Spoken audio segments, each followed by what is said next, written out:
সারাদিন কাজ করে রোদে পুড়ে গাইমে একবারে জীবনটা তেজপাতা হয়ে গেল। আজকে যদি কোটিপতি হতে তাহলে রেস করা টাকা আবার লিক করলো না। না হাওয়া মনে হয় ঠিকই আছে, চলবে মনে আজকে। কিরে মফিস, গাড়িটা ভালো করে মুছছস নাই বেটা? ধুলাবালিতে গাড়িটা একদম ভরপুর করে রাখছস। মফিস তোরে বইলা বইলা কাজ করতে পারবো না আমি। ওস্তাদ আপনি উঠে বসেন, আমি মেশিনটা স্টার্ট দিয়ে দিতেছি। আর উঠে বসবো বেটা? যেই গরম পড়ছে এই গরমে কাজ করবো কি আর খামো কি বলতো? ওস্তাদ গরম পড়লে কি আর না পড়লে কি, কাজ তো আমার করানো লাগবে।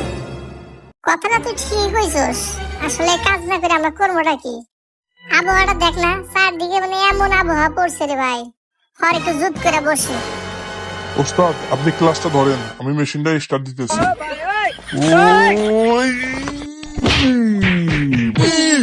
ওই কামিছি কামিছি। মফিস তুই মেশিনটা স্টার্ট দিতে যে কতটা দিছস, আর একটু তো পাশা দিয়ে গুবারে যেত। কিরে তেলের টাঙ্কি কি ফুটা মুটা হইলো নাকি? তেল পড়তেছে নাকি? ওস্তাদ মেশিনে কোনো সমস্যা নাই, আপনি খালি চালায় যান, আমি আসি তো। আজকে পুরো 500 বিঘা জমি চাষ দিব, যেবা করে 5 তলা বিল্ডিং কমপ্লিট করাই লাগবে হাল চাষ দিয়ে। কষ্ট যত হাল কিন্তু ছাড়া দেবো না মুকেশ, তুই আমার লগে থাকিস। তুই থাকলে আমরা দেশ দুনিয়া আজকে ভাঙচুর করে ফেলাম।